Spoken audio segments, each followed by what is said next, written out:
जय जय श्री राधा रानी दोस्तों। हमारे चैनल का नाम है @radhekasyam डॉट। इस चैनल को सब्सक्राइब करें और बेल आइकन पर ऑल के बटन पर जाकर दबाएं।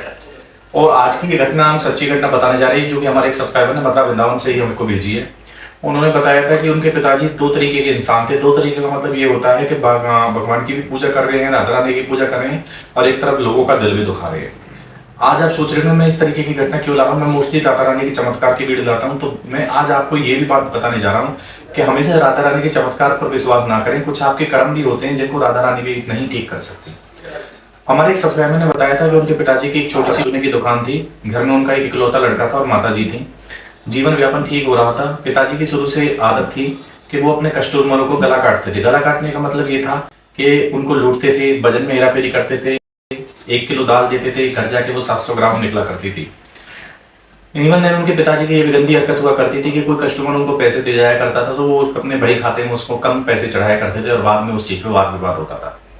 ये छोटी छोटी ये घटनाएं कर करके उनके पिताजी ने पैसे तो इकट्ठे कर लिए थे, पर आपने देखा होगा इसको बोलते हैं हराम का पैसा। हराम का पैसा मतलब उसमें मेहनत का पैसा नहीं होता। और एक दिन की बात होती है, उनके पिताजी ने ऐसे ही बहुत सालों से एक छोटी सी परचूने की दुकान से ऐसी गलत काम कर करके लोगों का दिल दुखा के, गरीब गुरबा लोगों का दिल दुखा के अच्छा खासा घर बना लिया था, गाड़ी घोड़े भी ले ली थी। वो कहते हैं ना, जिस तरह आप गलत कमाई से ऊंचाइयों पे चढ़ोगे उसी तरह ऊपर से एक साथ नीचे गिर जाओगे। राधा रानी की भी पूजा किया करते थे, पर राधा रानी भी उनका कहाँ तक पापों को धोए जब वो पाप ही इतने किया करते थे।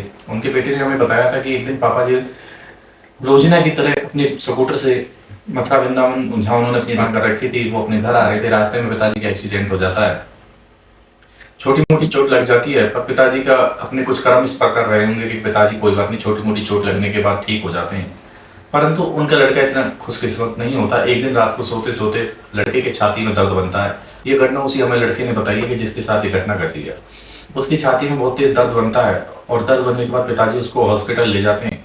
हॉस्पिटल ले जाने के बाद पिताजी उसको वही कमाई जो उन्होंने अपनी नेक नियत से ना कमाई होकर लोगों का दिल दुखा के जो कमाई थी, उसी कमाई से अपने बेटे का इलाज कराते हैं।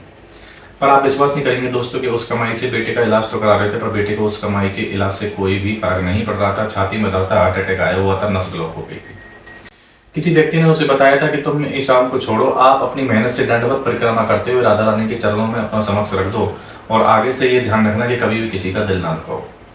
ऐसे ही जिसने ये बताया था उसके पिताजी ने सेम इसी प्रकार किया था। उन्होंने राधा रानी की लेट के परिक्रमा की। राधा रानी के चरणों में जाकर जितनी भी उनकी गलत कमाई थी वो चढ़ाने के बाद उन्होंने बोला कि हे राधा रानी, मेरे इकलौते बेटे को सही कर दो। आज के बाद मैं इस तरीके की कमाई पे कभी विश्वास नहीं रखूंगा। दोस्तों, आप विश्वास नहीं करेंगे, उन्होंने जैसी राधा रानी के समक्ष सारी कमाई छोड़ी, धीरे धीरे बेटे को आराम आया। दवाई ली, दवाई चलती रही, परंतु उन्होंने मेहनत करना नहीं छोड़ा। उस दिन के बाद उन्होंने धीरे धीरे मेहनत करी, लोगों से व्यापार बनाया। वो छोटी सी जो दुकान थी वो दुकान भी बड़ी हो गई थी। और दूसरी चीज सबसे बड़ी बात यह है कि अगर आप गलत करोगे तो गलत का नतीजा गलत ही होगा।